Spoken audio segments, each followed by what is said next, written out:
नमस्कार मंडळी, मी प्रशांत गणवट तुमच्या सगळ्यांचं स्वागत करतो शेतकरी राजाला युट्यूब चॅनलवर. आपण आलेलो बुरकोडीच्या मैदानात आणि बुरकोडीला आणि गालाची गाडी एक नाही सुंदर अशी गाडी पाहिली सेमी 5 मध्ये. तर आपल्यासोबत मालक आहेत.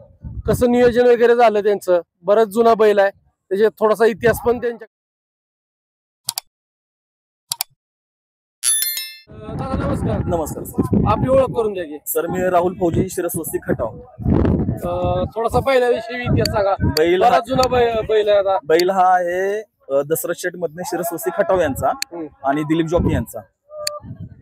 तर आजच्या मैदानाचं नियोजन कसं वगैरे झालं? सर नियोजन 3-4 मैदान झालं. बैल हा भरपूर पळत होता आणि हा म्हणजे कसं आहे थोडस पायामुळे थोडासा ह्याला त्रास होता, पण परत त्यानं रिकव्हर केलं आणि परत आमचे जे दिलीप जॉकी आहेत त्यांनी मग हा नियोजन व्यवस्थित लावून दिलं.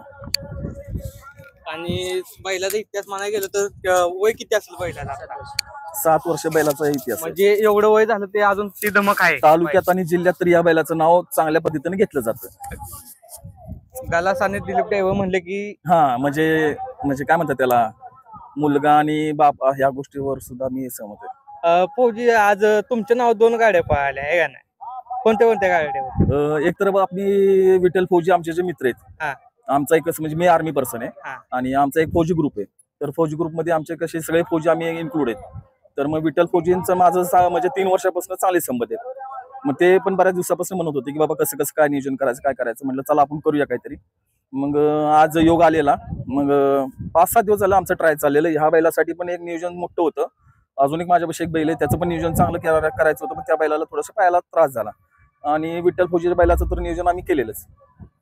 विठ्ठल फौजी म्हणजे बुलढाणा बाब्याचं. बाब्या काय सांगाल त्यांच्याबद्दल?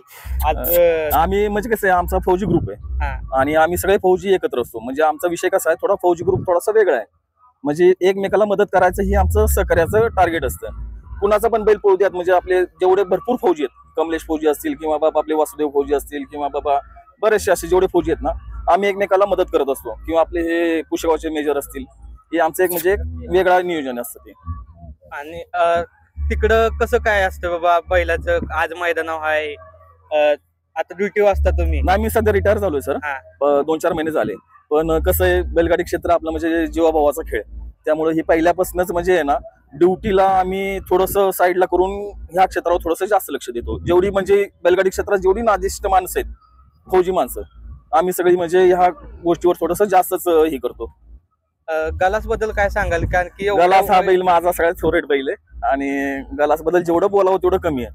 म्हणजे आतापर्यंत आम्ही चुकलो असेल गलास बरोबर पैरा करायला, पण गलासनं आम्हाला कधी त्रास नाही दिला. म्हणजे गलासनं म्हणजे कधी माघार नाही घेतली.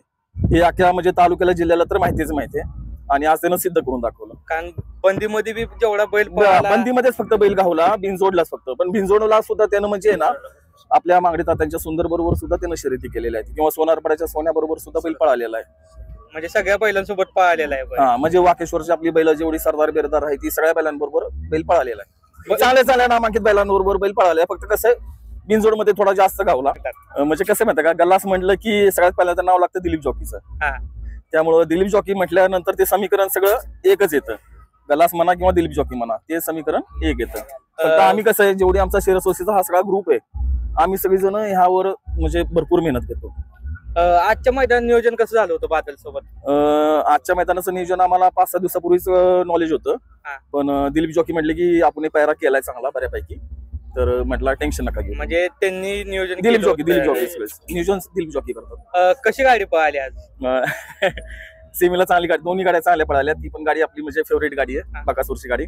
तिला काय म्हणजे शब्दच नाही त्या गाडी पुढे बोलायला. त्या बैला पुढे तर आपण काय म्हणजे कधीच कोण आमच्या ग्रुपमध्ये सुद्धा कोण काय बोलणार नाही. हारजीत असते, हारजीत होणारच. आणि आज आम्हाला अभिनंदन, म्हणजे बरं वाटतं की बाबा चला आपल्या बैलानं बाबा आज सेमी क्लिअर केला. 2 गाड्या तुमच्या नावावर? एक तर बाब्याची गाडी आणि एक गलासची गाडी आहे. चालते, तुम्हाला फायनल साठी शुभेच्छा. थँक्यू.